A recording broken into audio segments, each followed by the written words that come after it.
après l'arrivée de BMW sur le segment des SUV compacts, qui d'ailleurs était le premier des premiums à s'y aventurer, BMW sort sa deuxième génération de XE1.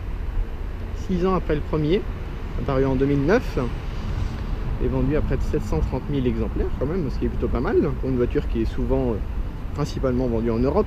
Les Américains préfèrent les voitures plus costauds, par exemple les XE3 ou XE5 chez BMW. Et donc voilà la deuxième génération que je vous présente tout de suite. Et il y a un sacré bouleversement. L'ancienne génération était basée sur la série 3 E91, c'est-à-dire la version break de l'ancienne série 3, la version E90. Et c'était donc une propulsion comme toutes les BMW, vous allez me dire. Mais maintenant, ça a changé. Cette nouvelle génération est basée sur le série 2 Active Tourer et Grand Tourer, c'est-à-dire une traction avant. C'est une mini révolution chez BMW, ça continue. Après la série 2 Active Tourer et Grand Tourer, voici le nouveau XE1, lui aussi en traction. Et donc ça change quand même pas mal de choses. Le moteur est maintenant en position transversale. Si vous n'avez pas de traction intégrale, ça sera forcément donc une traction avant.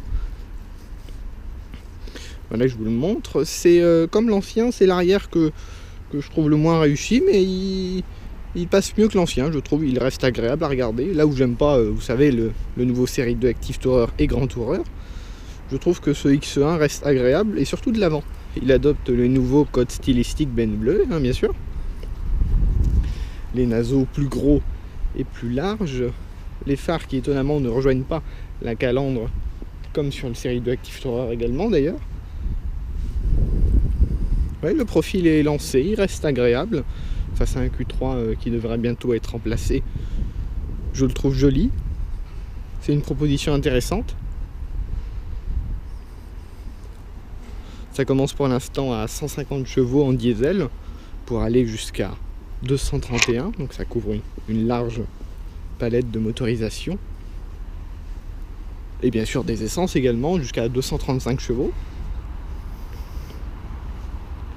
C'est une voiture agréable. Vous voyez la gamme à côté. Elle va bien avec la gamme BMW. On a même une série 3 tout juste restylée ici. Bon, il y a vraiment des mini détails, mais les phares légèrement changés. Et les feux à l'arrière également. Mais ce nouveau XE1 me plaît. C'est une proposition sympathique quand même, il faut l'admettre. Souhaitons-lui d'avoir du succès.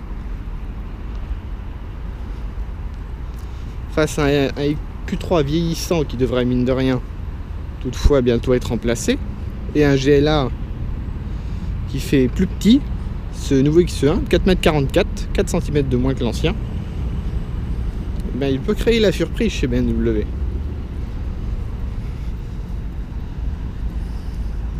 Il faut reconnaître que ça serait mérité. Il est joli ce nouveau XE1, très joli.